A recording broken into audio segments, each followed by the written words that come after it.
Happy Friday. Here's this week's PRG Messenger of the Week. So some exciting news with Quorum Savings Bank. We were able to add an electronic option for our clients to pay earnest money deposits. I sent the link to most of you through Facebook Messenger. I'll email it out with this email. So if you have a client that wants to pay the earnest money deposit electronically, they can go to the link that I sent you, which will be on our website soon, and make their earnest money deposit payment right there.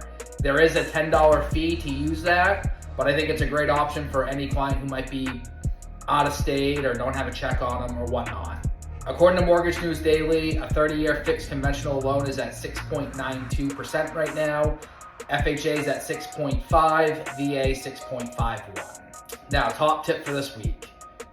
Buyers clear to close, closings tomorrow, you've got your walkthrough tonight, you show up to your final walkthrough, and the seller has not gotten all of their items out of the house. What do you do? So you've got a few options.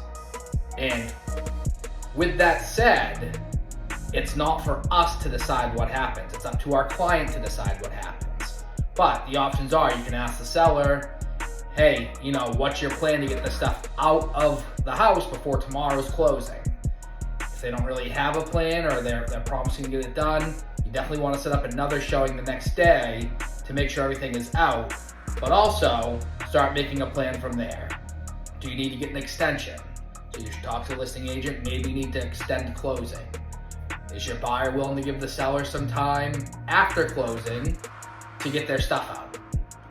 With that said, I personally wouldn't recommend the buyer giving the seller more time to come back and get their stuff out without some kind of money in escrow or something like that.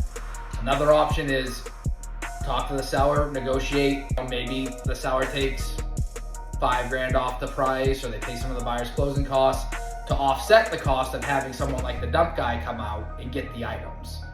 Another option is contact the dump guy, get a quote, have the seller pay the dump guy, and the dump guy comes out when they can to remove those items.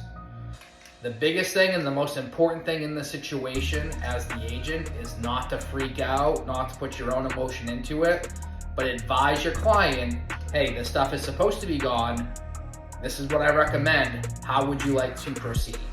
Because in most cases, the client doesn't really know what's supposed to be left behind, what's supposed to be out. They don't really know exactly what the situation is supposed to be. And if you as the agent start freaking out and getting annoyed or acting like it's a huge deal or whatnot, your buyer is gonna read your reaction and that's how they're going to react.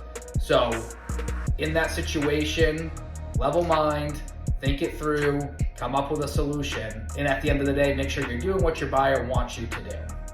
That's all I have for this week. Have a great weekend, everybody. See you around.